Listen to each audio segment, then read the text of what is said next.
Many years ago, Dr. Shabibi said the dinar would be able to support it up to $16. Would that still be true for the RI?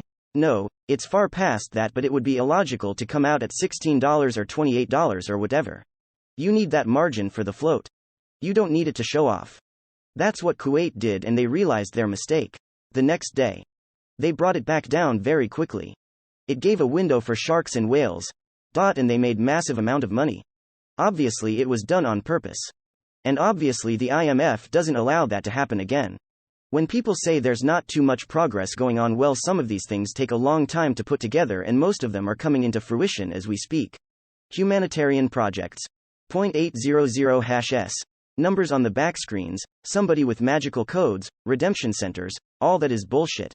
I'm not saying I don't want to do one humanitarian project, but I'm saying it's not a prerequisite to exchange your dinars. I encourage people to do humanitarian projects. You don't have to do a humanitarian project, but there's going to be an overwhelming feeling to want to do humanitarian projects as soon as it happens. Look at the opportunity for Iraq. They're saying, hey, we need to sell energy in these other currencies. The United States is like, no problem. We don't care. We're expanding our markets anyways.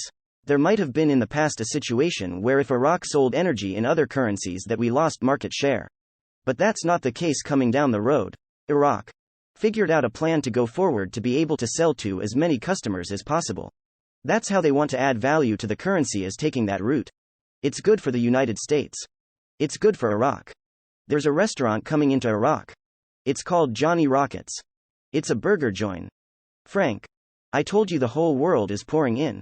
When you stop and think about it, those places that are coming into your country, they're either stupid or they know exactly what the monetary reform is about to do for them and you Iraqi citizens.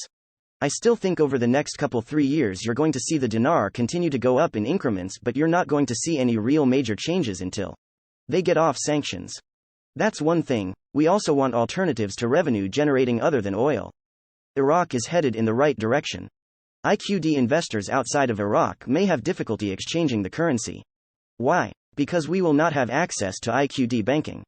2. The iQD may not be available on the forex market, thus not exchangeable by U.S. banks. In other words, it is not beyond the U.S. federal bank to help Iraq come up with a plan that could exclude individuals with Iraqi dinar but include different countries around the world.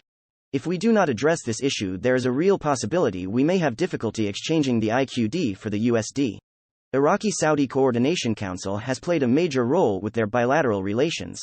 Iraq is doing a good job. If you've noticed in the news, Iraq is a mediator. It's almost like the Switzerland of the Middle East. Kudos to al-Sudani. The goal is to get to 1-to-1 for what reason? To add purchasing power. There is the key, to add purchasing power to the currency of Iraq. I didn't say the Iraqi citizens are going to get rich. I said to add purchasing power to buy goods and services with their currency.